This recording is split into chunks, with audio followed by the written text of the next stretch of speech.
Hello everyone and welcome back to F1 2019, the career mode, and here we're in Azerbaijan for the next Grand Prix, and we hope that this actually comes out a decent win, or not, we hope it's a win or a podium finish today, but compared to the last race out in Bahrain, I hope we have a good result compared to the last race. I think we could have had a good result the last race. It was just all because of that one mistake. But hopefully we can make up the points in Baku and try to get a podium this round. So everything looks all good. Both our upgrades came in for power and aerodynamics, and that will be great for us.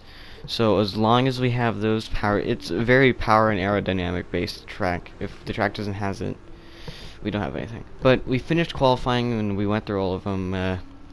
It was like 5th or 6th in qualifying, or practice, but now we are going on to qualifying. The circuit has rubbed in with practice, but this is still going to be a difficult session for our drivers as they fight for pole position. Welcome to qualifying here in Azerbaijan.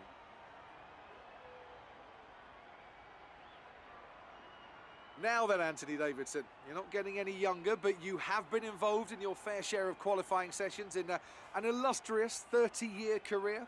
How do you deal with the pressure when you have that one chance to deliver a perfect lap? It's not so much about dealing with the pressure, it's more about how you approach the risk and just how much of it are you willing to take. You're constantly balancing the car on the edge of grip from braking, cornering and traction, and over the course of a lap, it's easy to get that balance wrong, and that's why achieving the perfect lap is almost impossible. As you say, I've been doing this 30 years now, and it never gets any easier.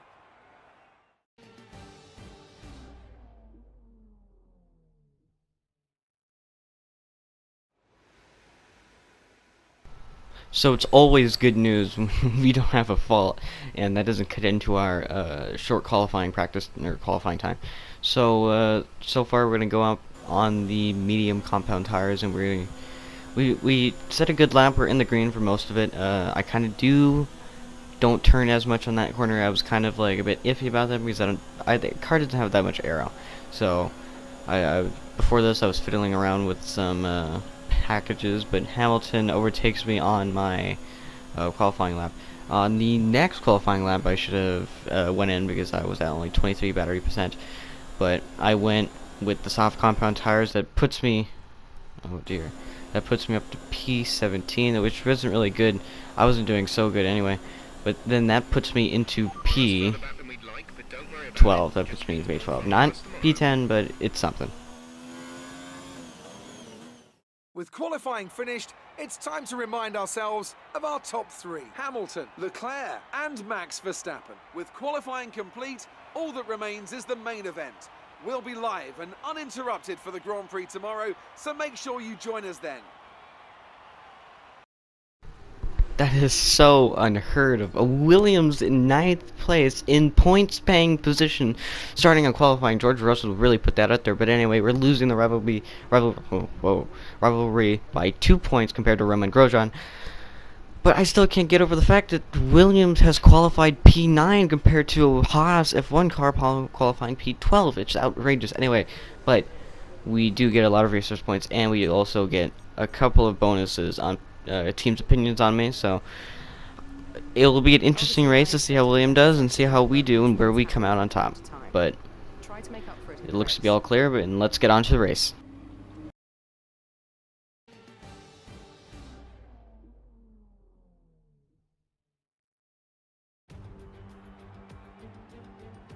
Good afternoon and welcome to Baku. This was the arena, if you think back to 2017, of one of the most eventful races of modern history, with controversy behind the safety car, last-second overtakes, and a historic podium for Williams and for Lance Stroll.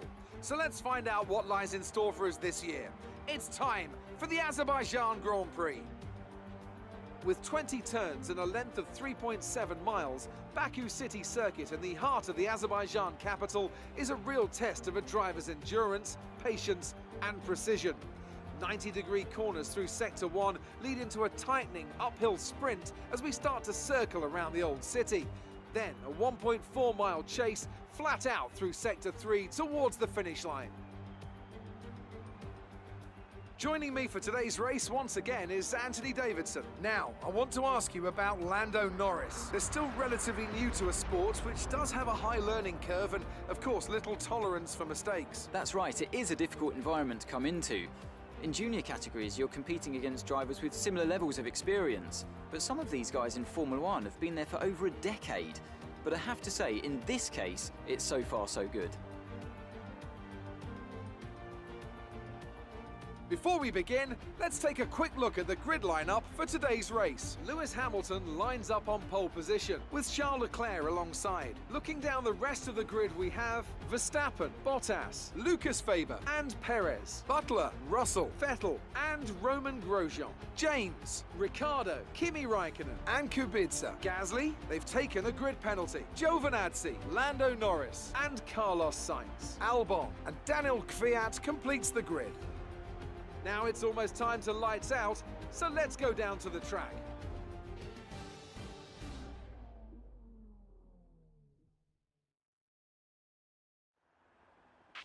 Jeff here. Let's get another points finish today. I just wanted to say good luck. We're all counting on you. Yes, counting on me, Jeff. We definitely have an advantage of getting in front of a Williams in the beginning, but we do have a good strategy. We have a two-stop strategy on, I believe, the medium to hard compound tires. We're trying to kind of testing out to see what we can do, but medium to hard compound seems like the fastest set. And I do believe we put up the fuel just so we can have it done. I do get anti-stall on the line. And that was kind of a sucky thing for me for the formation lap, but at least that gives me more time to heat up my tires. Well, when they get to the grid, it's going to be cooler for them. But I already hit the wall on the first corner, so I already know the first corner is going to be super hectic coming into this Azerbaijan. I do try to really heat up my tires up into that point, but we continue on to the straight. I believe this is turn one. This is turn 2 straight, but we're coming up to turn 3, so it's going to be an interesting race. I will be great to see. I want to try to get in front of Grosjean, which is, oh, I didn't realize it, but whoever was in front of me on P11 had a grid pace penalties that put me into P11 and Grosjean to P10.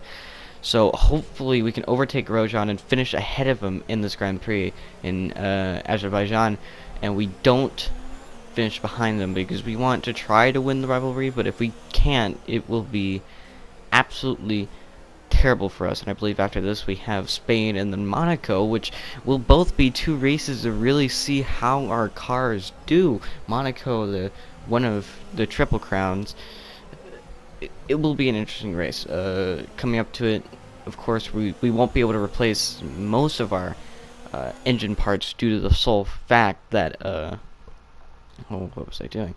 Due to the sole fact that we will get a penalty, and Monaco's not really my favorite race. Monaco is very close, close corners, very close corners. There's like barely room for overtaking. It's 2-car wide and barely 2-car wide throughout the whole set of the track. So I can already tell it won't be as good of a race for us. Hopefully we can try to finish at Monaco, but so far we have to look forward to Spain. And I think where we finish here in Azerbaijan will be very good to set us up for the race in Spain, which I can already tell will be a pretty fantastic race. So we try to heat up the brakes while we're coming up to the line, and we will get up to this race start and see what happens from there.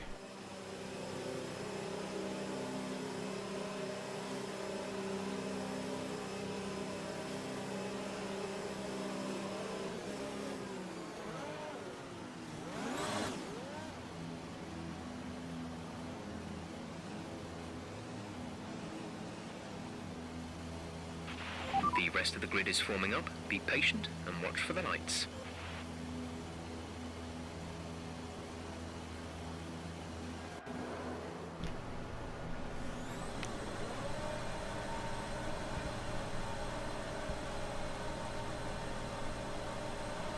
It's 5 lights and away we go. Alright, so we get the jump. We get the jump on Grosjean. We're going to get the jump on Russell, and Sebastian Vettel's actually P8 in this Grand Prix, fighting George Russell, but we come up to the turn 2, we overtake both Russell and Sebastian Vettel in a 2-car overtake, and that was a very hard corner. I could have easily booked it into the wall, but I didn't.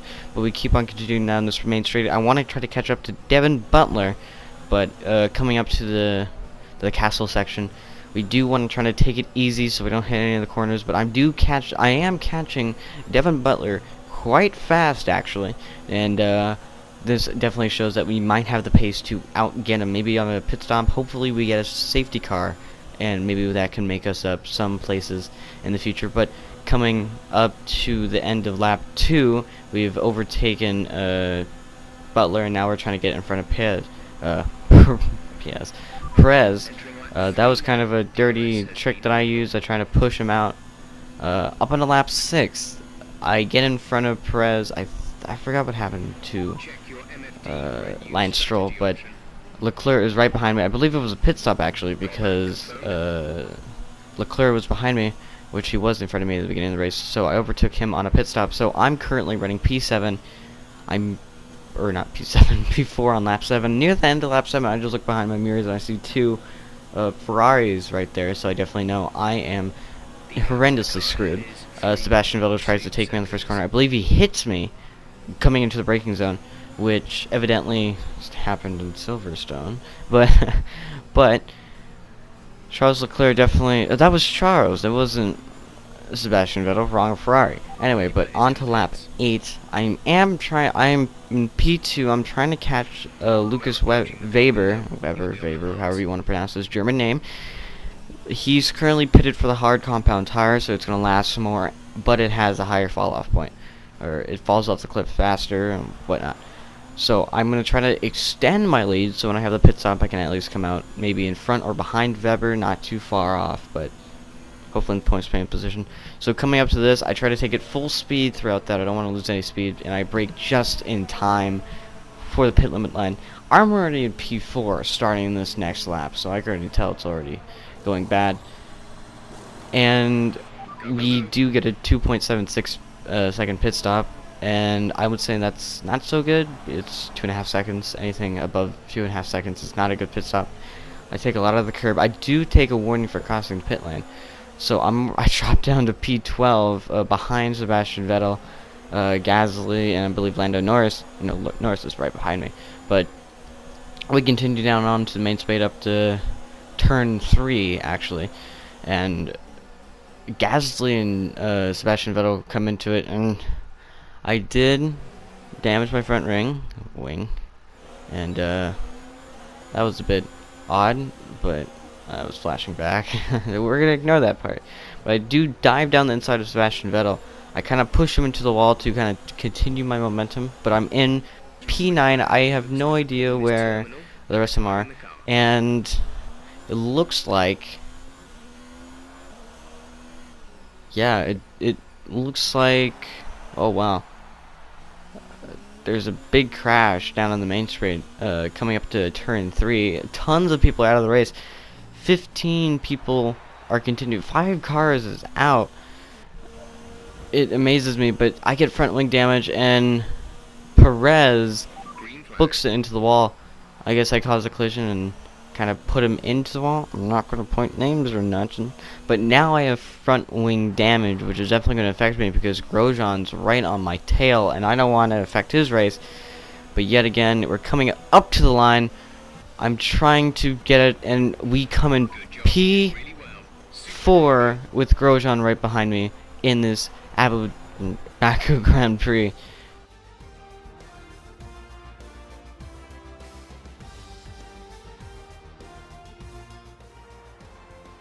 And an incredible win for Racing Point.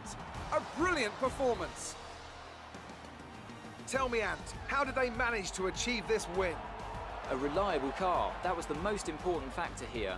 This was a real battle of attrition, and you could tell those at the front were trying to find a balance between running their outright pace and taking care of the car to reach the end.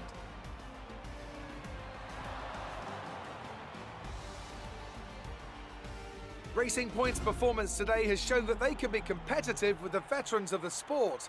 They're making their way out to the podium now as we speak, and the reaction from the crowd must be incredibly uplifting for them.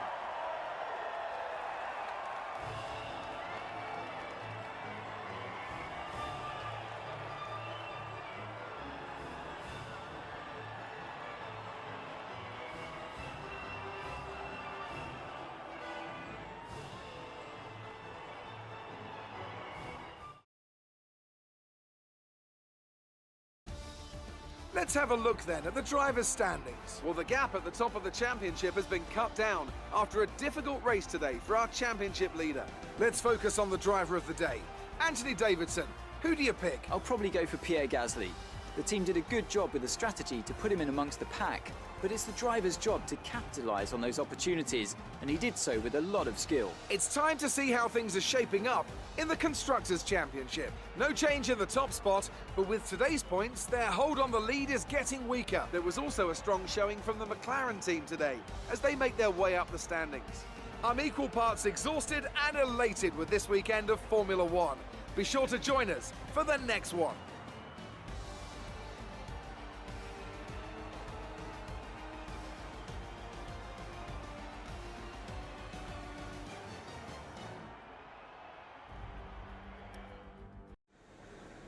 Good day today. Let's have your take on it. That was a good race for Lucas. Are you pleased to see? Your old teammate had a much better race this weekend. How does it feel to see your former F2 teammate winning a Grand Prix?